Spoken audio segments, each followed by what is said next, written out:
অবশেষে কিন্তু 203 কে আবার একসাথে করতে পারলাম। তো ওরা দুজনকে মানায় নিছে, মানে অনেক বোঝানোর পরে পূর্ণিমারে কিন্তু আবার আনতে পারছি আমরা। এর জন্য আমাদের অনেক অনেক মানুষ নিয়ে যাওয়া লাগছে, অনেকের ধরা লাগছে, মানে এক কথা হাতে পায়ে ধরে ওরা আনা হয়েছে। তো আইসাই এখন বলতেছে যে চলো তাহলে সামিরাপুর পার্লারে যা সার্ভিস নেই, ওরা কিন্তু চলে আসছে সামিরাপুর পার্লারে। আর সামিরাপু কিন্তু আমাদের সাথেই গেছিল, আপনারা জানেন। তো সামিরাপু বলতেছে যে চলো তাহলে, যেহেতু তোমরা আসছো আমাদের পার্লার থেকে ঘুরে আসো এবং আমার বাসা থেকে।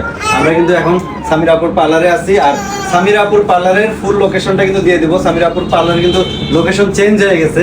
সামিরাপু কিন্তু এখন গাজীপুরের ভিতরে তার পার্লার দিছে।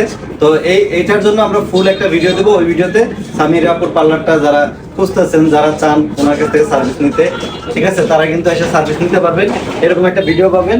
আর আজকে কিন্তু ওদেরকে 203 কে একসাথে করে আজকে একটা লুক দেওয়া হবে, ঠিক না? এটা হলো ভ্যালেন্টাইন ডে উপলক্ষে, যদিও ভ্যালেন্টাইন ডে চলে গেছে, কিন্তু ভালোবাসা দিবস উপলক্ষে এখন যেহেতু বসন্ত চলে আসছে, ওদেরকে একটা বসন্তের লুক দেওয়া হবে, ঠিক আছে?